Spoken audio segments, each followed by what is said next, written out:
Ladies and gentlemen, this is TVP World. You're watching another edition of Military Mind, bringing you news from the front lines. I'm your host, Benjamin Lee. Last weekend, Russian forces launched a series of attacks resulting in significant destruction and casualties. According to reports from the Ukrainian Air Force, all 13 combat drones aimed at the Kharkiv and Dnipropetrovsk regions were shot down overnight. However, the Russian army did not relent and carried out 4 more missile attacks, leading to fires in Kharkiv, Odessa, Sloviansk, and the Sumy region, with the number of casualties rising to 4. Meanwhile, Russian authorities have reported an explosion and casualties in Belgorod. Local telegram channels in Belgorod have also been mentioning sounds of an explosion in the city.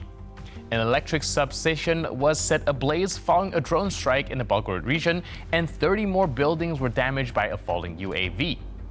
Meanwhile, in the area of Chasiv Yar near Bakhmut, Russians have concentrated up to 25,000 troops. A spokesperson for the Ukrainian Khortsia battalion has emphasized that currently Moscow's troops are attempting to exploit a window of opportunity by intensifying combat operations in this area before Western military assistance arrive on the front. Moving to the Middle East now, on May 5th, Hamas fighters launched a series of attacks on Israeli forces near Kerem Shalom, launching at least 10 rockets and firing mortars from Rafah. According to a Hamas source, the target was an IDF operational headquarters coordinating artillery strikes on Rafah. The attack wounded at least 10 people, as per an Israeli army radio correspondent.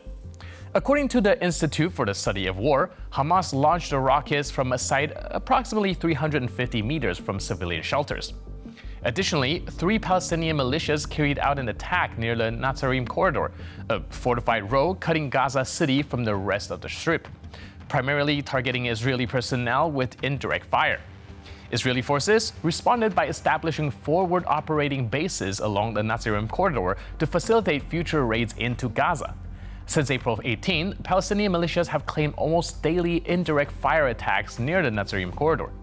On May 5th, Israeli forces struck Palestinian fighters and infrastructure across Gaza, with the IDF's 143rd Division targeting a Hamas rocket launch position, and the IDF air forces engaging several Palestinian fighters, including a sniper, posing a threat to Israeli forces. Alright folks, we've got some updates. Mission accomplished in the occupied Ukrainian city of Berdyansk. The mastermind behind a local torture den, Yevgeny Ananevsky, was taken down. According to Ukrainian military intelligence, Ananevsky met his fate yesterday morning when his Ford Kuga turned into a fireball. And this was no small fish. Ananevsky was running the show of a correctional facility number 77, and he was personally involved with mass torture of Ukrainian captives. And if that wasn't enough, over in Kherson, a Russian boat packed with troops went up in smoke after running across a mine.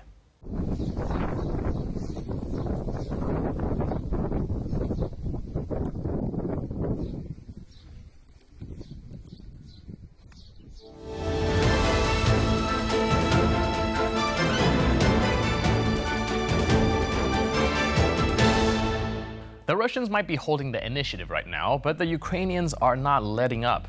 Moscow troops keep pushing into territory held by the Ukrainian 47th Separate Mechanized Brigade, but they're in for a rude awakening. They think they're making progress, but all they're getting is a one-way ticket to hell.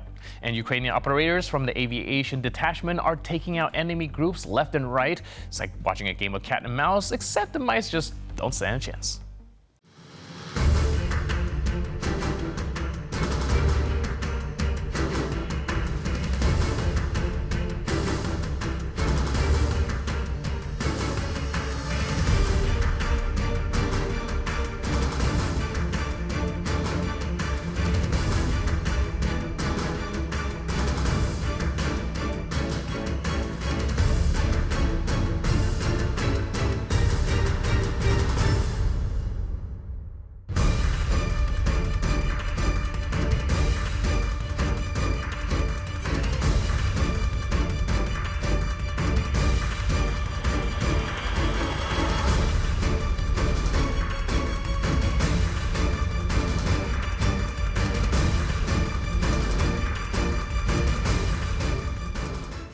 Attention to all Russian invaders. You can run, but you can't hide.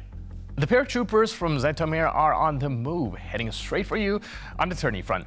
This message is brought to you by the Public Relations Office of the 95th Separate Airborne Assault Brigade of the Ukrainian Armed Forces. Let's take a look.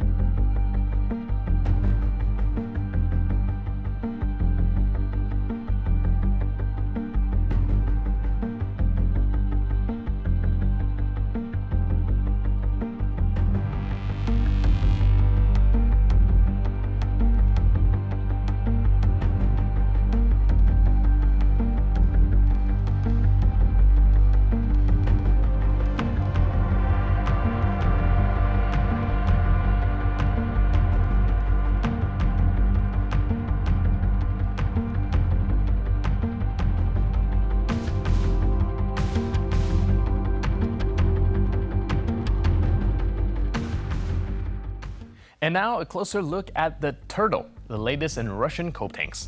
With this mine-clearing plow, it looks like a big problem. Taking it down with FPV drones alone won't cut it anymore, and one option is to target the treads to immobilize the Iron Beast and then finish it off with something more powerful. It's all about finding the right strategy to deal with these.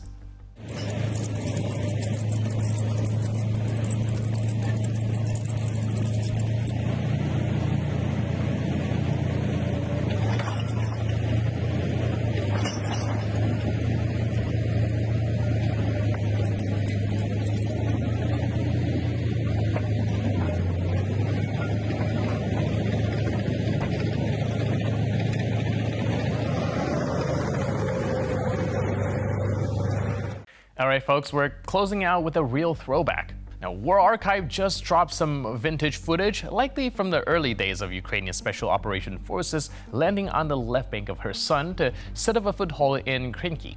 The clip offers a glimpse of close quarters combat, showing clear evidence of enemy presence.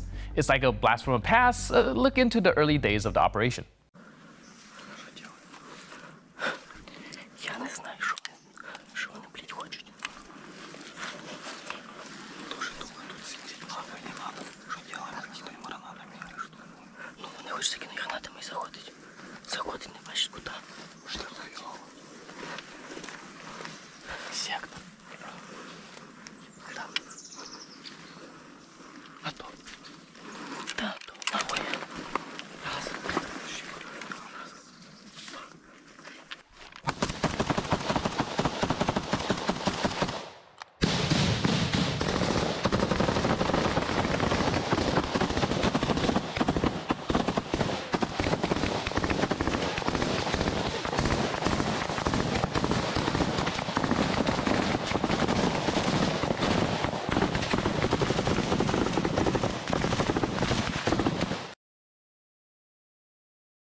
Чисто на характер!